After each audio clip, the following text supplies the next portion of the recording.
I thank you for joining me. I'm going to be reading the Earth class notes written by the 12th Apostle, entitled Obvious. Within the brief mortal experience of humanity, there remains one consistency.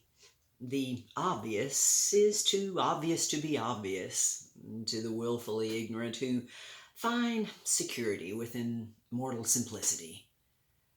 One example of the obvious that has always been here to learn from is the appearance of this earth. A question: what is inferred by God having created Adam upon the earth's restored surface that was partially covered with the mortal judgment of water? Adam was expected to learn from this visible example of the law of cause and effect due to the former fallen angels having altered this earth. What can we learn from the massive hole that still remains upon this earth, where the mighty angel Thor tore the great crystal classroom out of the earth 7,000 years ago?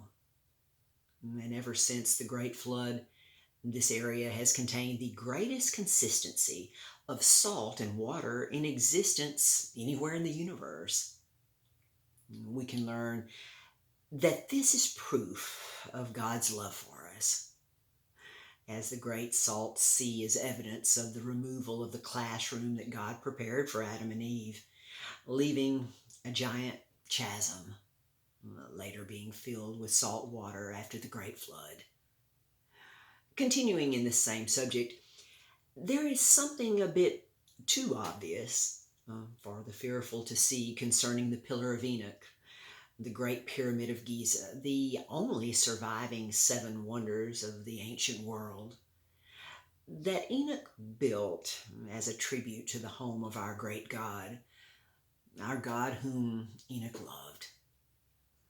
This great pyramid structure is obvious evidence of so much that has happened here on earth that are consequences that the undisciplined have brought upon themselves. I lift these written classes up. I lift them up for all the heavens. All in heaven are now rejoicing for this, and so much more being placed into the written and spoken records.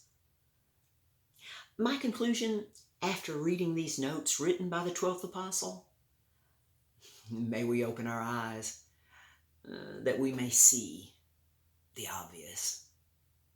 Until next time.